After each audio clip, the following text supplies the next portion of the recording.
किस तरह से प्रेशर दे रही है। आप लोग आने का बाद देख नहीं रहे, आप लोग वहाँ बैठे बैठे, हम इतना प्रेशर में उस घर में नहीं रह पा रहे। अब मेरे फैमिली मेंबर बोले कि देखो तुम सोच लो क्या करना, बच्चा हो गया तो हम सिर्फ बच्चे के लिए सोच के हम बोले कि जाने तो जो करता है पैसे दे देंगे उसको, हम उसके साथ रहेंगे। लेकिन फिर अभी वो लोग हमको घर वापस भी लेने नहीं मांग रहा है हमको, हम कहाँ जाएंगे बच्चा लेके। हम मेरा बच्चा नहीं रहता, हम नहीं सोचते सब, मेरा बच्चे का फ्यूचर बर्बाद कर रहा है वो। मेरा हस्बैंड जो है ना पुलिस सर्जन है, ठीक है। मेरा शादी 2019 में हुआ था। तो जब जैसे घर में आया मेरे साथ हमेशा बच्चे के लिए बहुत प्रेशराइज करती थी। उसके बाद करते करते मैं जॉब करती हूँ, मैं टीचर हूँ, तो मुझे पैसे के लिए फिर प्रेशराइज करने लगी, बहुत प्रेशराइज करने लगी। तो मैं वीडियो में नहीं वो आए तो आप पकड़ के खुद ही ले गए। चलिए तो बस देखना। नहीं आपने हम ऊपर में इजाजत नहीं देंगे। काउंसिलर ने बात क्या बेनिफिट हुआ, उनके घर में एक बार बात हुआ, उसके बाद उन्होंने कहा कि आगे ले जाएगा। उसके बाद से मैंने कितनी बार उनको कॉल किया, बातचीत हुआ, फिर अचानक से उन्होंने मेरा फ़ोन उठाना बंद कर दिया। मैसेज करते थे, रिप्लाई नहीं करते थे मुझे। तो फिर हम कहाँ जाते, करते करते हर जगह दौड़ने के बाद लास्ट मेरे पास एक ही ऑप्शन था कि मैं जाके खुद से रहूँ। 15 नवंबर को मुझे बोल रही है 2 लाख रुपया दो। हम 2 लाख रुपये कहाँ से लाके देंगे, सारा कुछ तो आप ही लोग ले चुकी थी। उसके बाद नहीं देने पर मेरे हस्बैंड ने रात में मुझे बहुत मारा था। फिर सुबह उठ के भी झूठ मूठ के, कोई बात नहीं था उस पर भी उठ के हमको गाली देने लगे, मारने लगे। एक माता पिता अपनी बेटी की शादी बहुत सोच समझकर और कई सारी कुर्बानियां देकर करते हैं। वो ये ख्वाहिश के साथ अपनी बेटी को विदा करते हैं कि उनकी बेटी अपने ससुराल में खुश रहे, पर सबकी किस्मत एक जैसी नहीं होती। वहीं दूसरी तरफ हमारे देश में ऐसे हज़ारों मामले हर साल दर्ज होते हैं। गवर्नमेंट डेटा के मुताबिक 2017 से 2021 के दौरान 35,493 लड़कियों ने ससुराल वालों के जुल्म की वजह से आत्महत्या की है। यानी हर दिन 20 से अधिक लड़कियां ससुराल वालों और पति के टॉर्चर की वजह से अपनी जान से हाथ धो बैठती हैं। पर उनमें से कुछ लड़कियां जो इंसाफ के लिए, अपने अधिकार के लिए कानून का सहारा लेती हैं और बिना किसी खौफ और डर के अपने इस हक की लड़ाई को लड़ने की कोशिश करती हैं। ऐसी एक कहानी महानगर कोलकाता वार्ड नंबर 3 के बिलगिचिया में रहने वाली साजदा खातून की है। जी हाँ, साजदा खातून, जिसकी शादी कुछ साल पहले मोहम्मद इब्रार अहमद नाम के एक पुलिस अफसर से हुई थी और इन दोनों से एक 3 साल का मासूम बच्चा भी है, जिसका बचपन, जिसकी करियर इन मामलों की वजह से दांव पर लगी हुई है। बता दें आपको कि साजदा खातून पेशे से गवर्नमेंट टीचर हैं और उनके पति कोलकाता पुलिस में ट्रैफिक गार्ड सर्जन हैं, जिसकी पोस्टिंग जादवपुर में है। मोहम्मद अबरार अहमद महानगर कोलकाता वार्ड नंबर 39 के केला बागान इलाके में रहते हैं। वहीं जब हमने साजदा खातून से बातचीत की तो बहुत सारी चीज़ों का खुलासा भी हुआ। कुछ वीडियो, कुछ स्क्रीनशॉट के जरिए पति और ससुराल वालों के जुल्म को खुद साजदा ने हमसे शेयर किया। वहीं बता दें आपको कि साजदा की सास ने मौके पर खुद पर तेल छिड़ककर सुसाइड करने की कोशिश भी की, ताकि उनकी मौत का इल्ज़ाम साजदा और उसके परिवार पर लग पाए। वीडियो में आप देख सकते हैं वो सारी घटना हम आपके साथ शेयर कर रहे हैं।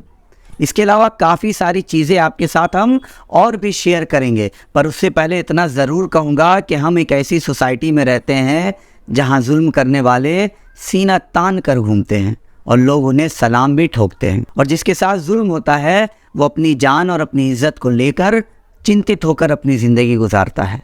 और इस सोसाइटी को बनाने और उसे पनपने का मौका भी हम और आप देते हैं, और जिम्मेदार भी खुद हम और आप ही हैं। अक्सर केस में लोग किसी पॉलिटिकल पार्टी, किसी पॉलिटिकल लीडर या पुलिस प्रशासन की मदद लेकर सच को छुपाने और दबाने की कोशिश करते हैं।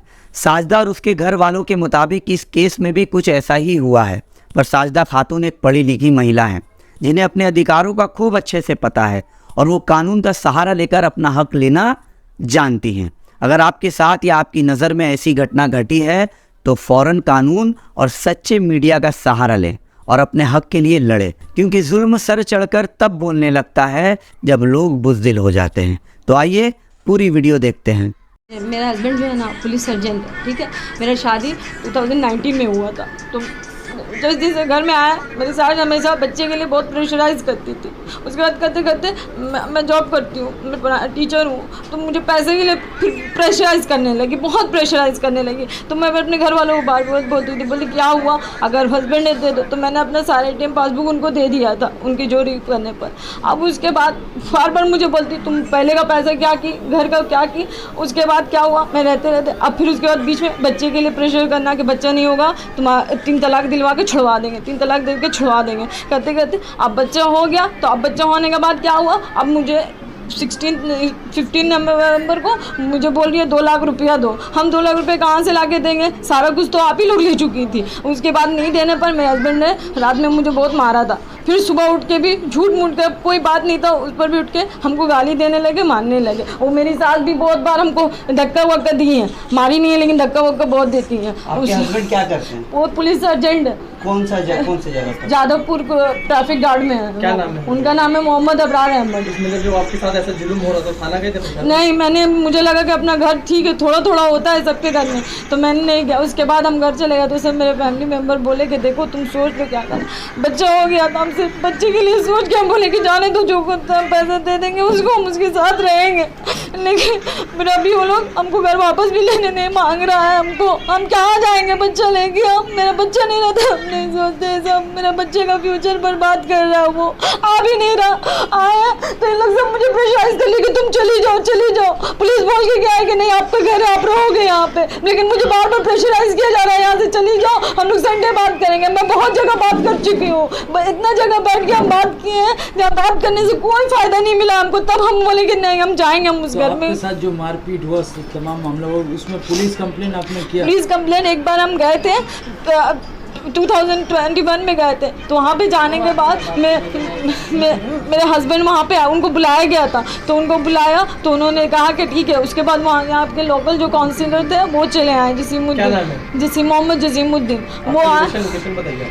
मेरा ये वार्ड का नंबर कितना, 39। हाँ, तो वो आ गए, उनके कहा कि हम इन लोगों का मैटर सॉल्व करवा देंगे, जो सॉल्व रहेगा। हम बोले ठीक है चलो। तो हम वहाँ से उठ गए। वहाँ से उठने के बाद एक बार उनके घर पे भी बातचीत हुई तो वहाँ पे इनकी अम्मी बोली कि ठीक है मामला ठीक हो गया। जॉनी जाके एक दिन ले गई थी, उनका निक नेम जॉनी है, वो बोले कि जाके लेके हम चले आएंगे। हस्बैंड का निक नेम जॉनी है? अच्छा। तो वो बोले कि जाके लेके, उसके बाद से उन लोगों ने टाइम टू टाइम इतना टाइम लिया। उसके बाद एक दिन मैं यहाँ आई तो बोले ना ठीक है हम लोग फिर एक जगह बात करेंगे। तो यहाँ पे एक उलमाए हिंद है, मदरसा उलमा हिंद, वहाँ पे हम लोगों का कम से कम 4 से 5 महीना बात हुआ। वहाँ पे भी उधर कुछ नहीं हुआ। लास्ट में इनकी अम्मी बोल रही तुम हम किसी कीमत पे इसको रहने नहीं देंगे। आज आए हैं झूठ मूठ का कैरोसिन तेल डाल के बैठ गई हैं, बोल रही हैं कि ना तुम सोच रखोगे तो हम अपने आप को आग लगा लेंगे या तुमको आग लगा देंगे। जो ये आरोप लगा रही हैं इसके लिए आपके पास कोई सबूत? देखिए अभी वीडियो देखिए, आप हमारे कैमरे पे दिखाइए। देखिए हम दिखा रहे हैं, अभी बैठे बैठे वो अपने ऊपर कैरोसिन डाली आते संग।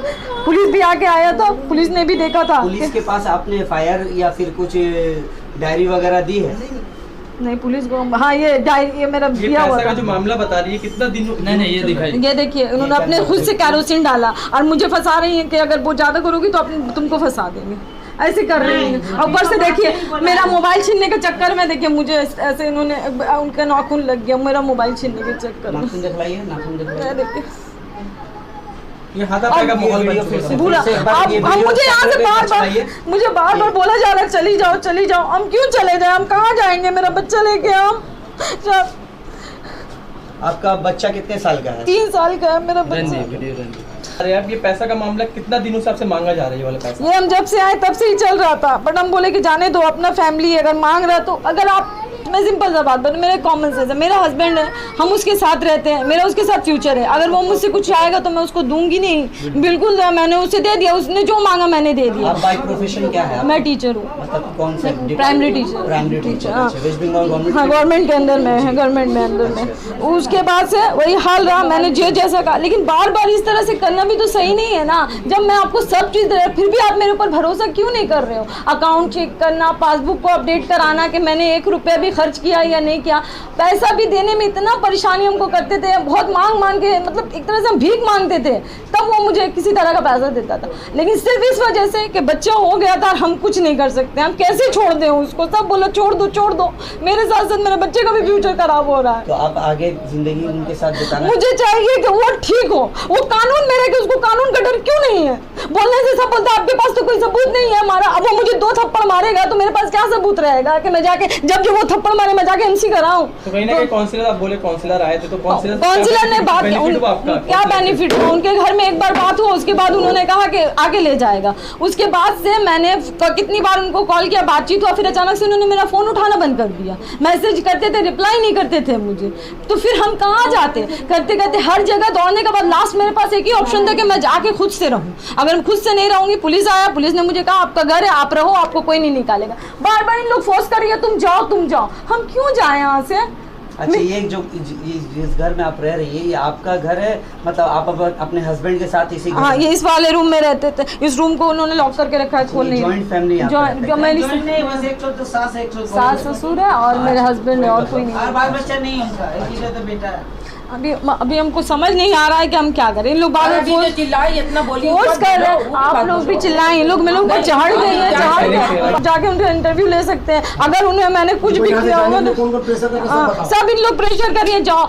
अभी कुछ लेडी भी आई थी, उन लोग भी बोल रही है ठीक है जाओ, संडे को आना। बात तो क्या बार बार बोल रही है हमको कि क्या है 3 तलाक देकर तुमको छोड़ देगा तो क्या करोगी तुम। तो मुझे क्यों बार बार धमकी दी जा रही है कि मुझे 3 तलाक। एरिया के लोग भी प्रेशर नहीं, उन लोगों ने, मोहल्ले के लोगों ने कोई कुछ नहीं, इनके फैमिली लोग आपको सपोर्ट है, पूरा सपोर्ट है।